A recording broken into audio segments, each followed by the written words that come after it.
How's everyone doing? Today I have an awesome-tastic horror Blu-ray collection update with 5 pickups.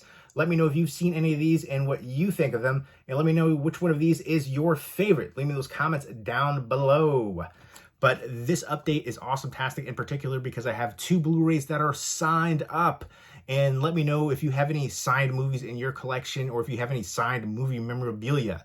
I love going to horror conventions, in-store signings. I've even gotten things signed up at my local comedy club by meeting different comedians and celebrities.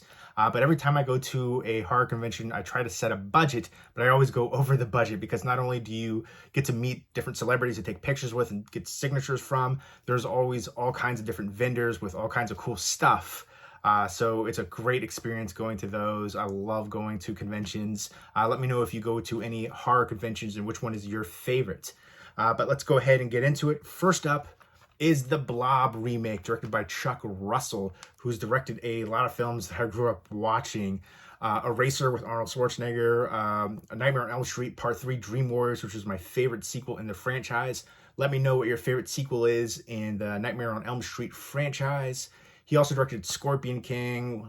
He also directed The Mask with Jim Carrey, not the Cher version. And he's working on a Witchboard project, which I'm hoping will be a movie instead of a TV series. I feel like there's a lot of horror TV series recently, and I definitely prefer the movies. I'm not a big fan of the Chucky series or American Horror Story, but I did recently watch Goosebumps with Justin Long, and that's actually relevant for the next movie coming up here. But that one actually surprised me. I'm looking forward to checking out more of that one. But this also stars Kevin Dillon, who plays like the outcast character, the bad boy who's always getting in trouble. And then you also have Shawnee Smith, who's been in a bunch of movies I've watched growing up as a kid. She was in a movie with John Candy called Who's Harry Crumb, which I love the heck out of that one. And she was also in Summer School, which is a personal favorite of mine with Mark Harmon. And then the characters Chainsaw and Dave, which I love them so freaking much. She was the pregnant girl in that one. But she's also in the Saw movies. So definitely a resurgence in her career, and they're both good in this one. Let me know what your favorite horror remake is. This is definitely one of my favorites. I like the Steve McQueen one, but to me this is way better. I think it's the gore effects. I remember watching this when I was a little kid and just freaked me the heck out. And one thing, I watched this again recently that I feel like maybe I'm just older, but there's the scene in the movie theater with all like the flashing lights. And a lot of movies nowadays will have like warnings about the flashing lights. And I don't know, maybe it's just I'm getting older and more susceptible to it. Like it's really annoys me. And I was like, it's so obnoxious. When I was younger, I don't remember that being the case. I know some people who have medical conditions have like a really bad reaction to it. I'm not like that or anything, but still it's just like, come on, enough with that. But I don't remember that bothering me when I was younger. I feel like that's happened for a few different movies now. But yeah, this to me is just bloody, gooey, gross out horror awesomeness. A great 80s horror movie. And it's, the Blob taking over the town and absorbing people, melting people up. It's just a gooey, gross monster in this small town and them trying to, stop it and figure out how to do so. And I like a lot of the supporting cast here. Joe Seneca, Candy Clark. This is always a really fun, entertaining one. And again, these limited edition ones from Twilight Time, they're normally like limited to 3,000. This was a limited to 5,000 edition, and I miss Twilight Time so much. Screen Archives took them over, and they really haven't released anything in a while. But here we go. It's signed up by the director Chuck Russell on the booklet, and these signed ones were limited to 100 copies. And I really like when movies come with a booklet, especially for movies that I really enjoy. They have behind-the-scenes information and photos and stuff like that. Arrow Video has them a lot. And I definitely appreciate when companies utilize that. That's a really awesome scene right there. And then to get this one signed up, souped on that, especially since I'm a big fan of the director. And I love all the poster art versions right there too. I dig the heck out of that. So maybe one day I can meet Shawnee Smith and get it signed up because I know she does conventions. But love this. Super happy to get it signed. I actually had a previous Blu-ray of this one, just like the standard version, but I was like, I want to get the signed one. I had an opportunity to get it. And, it was a little bit more expensive, but definitely worth it, I think, in my opinion. Again, if you're a fan and you like signed movies and memorabilia, why wouldn't you get it, right? So I had to get it with the opportunity available from another collector. selling it. Very happy to add it to the collection. All-time classic for me. Let me know what your favorite 80s horror movie, and let me know what your favorite decade for horror is. For me, it's 80s, with 70s being a close second. But so many great movies that came out in the 80s. I just love that. It's, you know, kind of where I grew up, and I watched a lot of horror movies from that time period. And next up is Tusk, which is signed up by Kevin Smith right on the slipcover. He used to sell his signed movies on his website. He stopped doing it for a bit, and then this one, for whatever reason, like wasn't available at all for like a long time. It was just, I guess, a very limited when it first came out, and that was it. And the slipcover for this is out of print, which is surprising. I didn't think this one had that much of a fan following. It is what I call cinema absurd. I did a review for this like when it first came out. It is wild. It is crazy. Michael Parks is awesome in here. Justin Long too. If Justin Long is in a horror movie, you know something bad is going to happen to him. Jeepers Creepers, Barbarian, Tusk. He's been in a few, like Drag Me to Hell too, but a bunch of other ones. He was Afterlife with Liam Neeson and Christina Ricci. But yeah, in particular, you think of like Jeepers Creepers, and then Barbarian, and now Tusk. Those are like the three main ones for me. He's in the new Goosebumps series, which really surprised me because I wasn't expecting to like it as much as I did. And I definitely recommend checking that one out if you were, you know, a little unsure about or hesitant like I was. High recommendation. But this one, again, just cinema absurd. It's walrus horror. It is wild and ridiculous. But I have a fun time with it because of its absurdity. Johnny Depp in a small role in here too, but happy to get this one signed up on the front of the slipcover. It's an A24 release. And let me know what your favorite Kevin Smith movie is. One that I think is underrated from him is another horror movie called Red State with Michael Parks again. That one is kind of like a religious cult horror movie, but I enjoy the heck out of it, and I definitely think it's really underrated and deserves more appreciation. I have to say that like Clerks holds a special place in my heart for you know, indie cinema. I feel like it was very influenced by Slacker from Richard Linklater, but I really like Mallrats too, Chasing Amy. He's done a lot of films that I've really enjoyed. I'm also from Jersey, so that may be playing a part into it, relating to some of it with you know, Clerks, especially in Mallrats. But yeah, this is a wild one. I Don't Want to Die in Canada. Happy to add this one to the collection with the slipcover and signed up by Kevin Smith.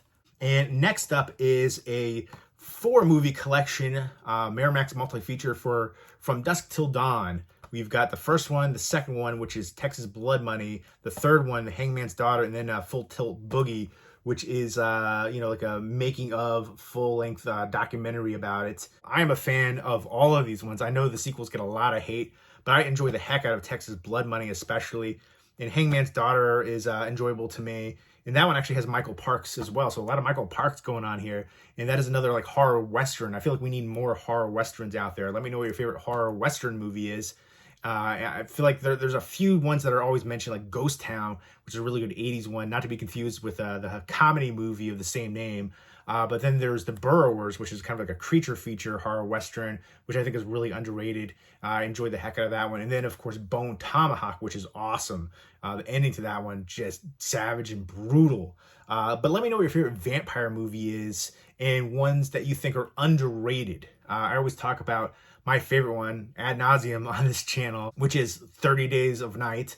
I love how they utilize the extended periods of darkness in Barrow, Alaska. The blood pops in the white snow. I love horror movies with a snowy setting. The vampires are just gritty, dirty, raw, nasty. The language, Ben Foster's the stranger character. They didn't cop out at the ending. But From Dusk Till Dawn is my second favorite. And a few that I think are underrated are a Stephen King adapted movie called Night Flyer. One that I think it just, for whatever reason, flies under the radar, pun intended.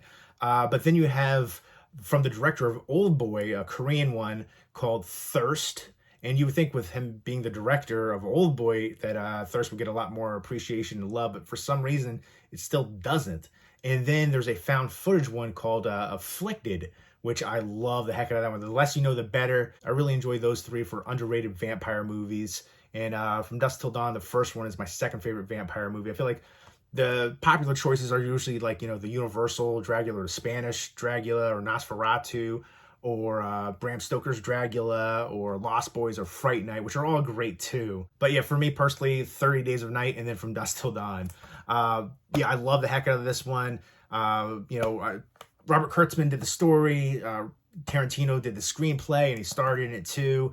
And, you know, you got to think with that Selma Hayek scene, drinking off of her foot, the cerveza, you know, how many retakes did he request for that? But I love the cast in here. George Clooney, Tarantino, Juliette Lewis, Harvey Keitel. You've got, of course, Danny Trejo, Selma Hayek, just so many other recognizable people. You know who's has a great cameo scene in here? Tom Savini with the gun. You know, that is so freaking hilarious to me. But these are great vampire movies. I know the sequels get a lot of criticism. And I just really like the cast in the second one. Robert Patrick in here, Danny Trejo, the rest of the people involved. And I know the second one was directed by Scott Spiegel, who's directed a few different things. But one that I really enjoy is Intruder. It's the grocery store slasher movie. I remember having the DVD for that one, and Bruce Campbell was advertised as the big star, but he was only in there for like a minute. I always thought that was entertaining, but I recently picked up the Blu-ray for that one, but I really enjoyed that. So from the same director there. And The Hangman's Daughter, again, a Western one. It's my least favorite in the trilogy, but still, for me, I like it. And again, I like Western movies and horror Westerns. So this is all on one disc. This deserves like a special edition from a company like Arrow Video or Scream Factory, something like that. You know, there's other companies in other countries that are doing a great job with their releases. Like in Australia, they have Imprint and Umbrella. Imprint is like one of my favorite companies releasing worldwide for Blu-rays. And then you have Second Sight in the UK. Unfortunately, a lot of their titles are region, B locked. And the ones over in Australia are region A, Umbrella and Imprint. So they play over here in the US. But you also have other companies like Vinegar Syndrome, Severin, and Synapse here in the US. So it's a great time to be a physical media collector and horror movie fan. A lot of great companies releasing. And of course, the first From Dusk Till Dawn movie is directed by Robert Rodriguez. Let me know what your favorite Robert Rodriguez movie is. He did the Spy Kids movies, but he did the Sin City movies. He did the Machete movies. The Mexico trilogy, El Mariachi, Desperado, Once Upon a Time in Mexico. And he did Planet Terror with the Grindhouse double feature. Although initially I loved Planet Terror more, but now I think I like Death Proof more from Tarantino. I've just watched that one a lot more, and I just really enjoy the heck out of that one. Robert Rodriguez also directed Faculty, which I remember enjoying the heck out of that one growing up as a kid. I love the cast there, just drenched in 90s goodness, from the cast to just the clothing, just the music. But he also directed Alita Battle Angel, which I really enjoyed that one. I'd like to see a sequel come out for that. But yeah, this is a great set to revisit the sequels, especially. I have another release for the first one. But I like the documentary in here too. There you go. Definitely happy to add that one to the collection. Next up is Midnight Movie, which is a really interesting one. I remember watching it a while ago. Happy to pick it up and revisit again on Blu-ray. You got some bonus features in here. It's basically a movie where, they're in the theater and the killer comes out and starts, attacking them. And it's essentially kind of reminiscent of Final Girls and then Demons, where, something comes out of the movie and, attacking the people in the audience and they have to fight to survive.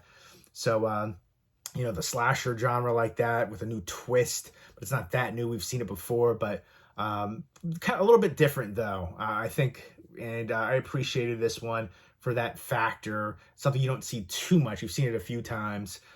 Demons is a classic. I really enjoyed Final Girls, the cast especially too. And just all the homages to, classic slashers. But I thought this one was a really good, entertaining, low budget slasher with that, killer coming out of the movie. And I dig that. So happy to add this one into the collection and revisit it. It's been a while since I've seen it. But let me know what your all-time favorite slasher movie is and a slasher movie that you think is underrated. I talk about this all the time. My favorite slasher movie is one that I consider to be underrated, and it's Tourist Trap, a really good supernatural slasher movie from the 70s starring Chuck Connors as Mr. Slauson. You also have Tanya Roberts in there. I like the cast a lot. It has mannequins. Mannequins always creep me the heck out. So that's one that is my favorite and one I consider to be underrated as well. It has a couple different releases from Full Moon, the most recent one being the best. And then last, but certainly not least, is Body Parts. And this is an Imprint release. I love Imprint. They're, again, one of my favorite companies releasing Blu-rays. Region A releases, they come from Australia, definitely worth importing. They've released a bunch of ones that we don't have here in the U.S. I picked up Mothman Prophecies, Regarding Henry, a few others, but like those are just a couple examples of ones that we don't have on Blu-ray here in the U.S. But they do a great job on their limited edition releases for like standalone movies like this, but then their box sets are incredible, just top notch. High recommendation for them as a company. Their special features, transfers, packaging, chef's kiss.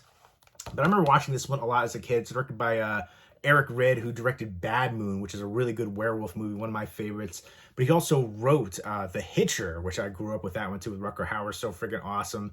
I still need to see the Sean Bean remake. And why doesn't The Hitcher still have a Blu-ray release? It's mind-blowing that one doesn't have one. But he also wrote Near Dark with Catherine Bigelow. So Eric Red has done a bunch of stuff that I've really enjoyed.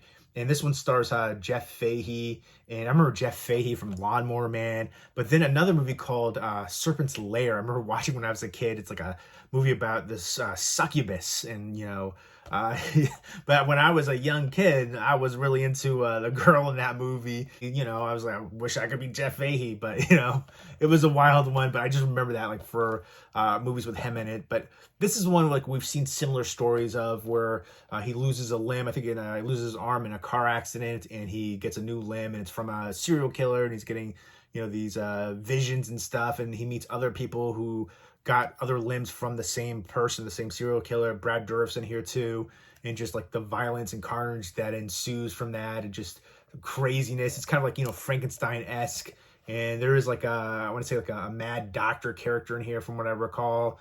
But yeah, just violent craziness and just the body parts from a serial killer. I dig the heck out of it. Can't wait to revisit this one. I remember watching this one a lot as a kid. 1991. Let me know what your favorite 90s horror movie is. But it has the nice outer slipcase right there. And there's the special features and everything. And then you have that artwork, which is slightly different, which I appreciate. And then you have the disc artwork and then interior artwork too. You can see the arm all stitched up in there. Jeff Fahey. Great in Lawnmower Man as well. That's one I watched a lot as a kid. I need to pick up the Blu-ray for that too, which I believe has a Scream Factory release. But Imprint is just doing such an amazing job on their releases. High recommendation for them as a company. Again, they're from Australia, but definitely worth importing. For a lot of ones that we don't have over here in the US on Blu-ray, but also ones that just look great. And just beautiful additions for it. I recently picked up Jacob's Ladder, a few different other ones. So there you go. Those are the 5 horror Blu-rays that I picked up. Let me know if you've seen any of these and what you think of them. And let me know which one of these is your favorite. And again, let me know if you have any signed Blu-rays or DVDs or any kind of signed movie memorabilia in your collection. Leave me all those comments down below. And I hope everybody's doing well. Take care.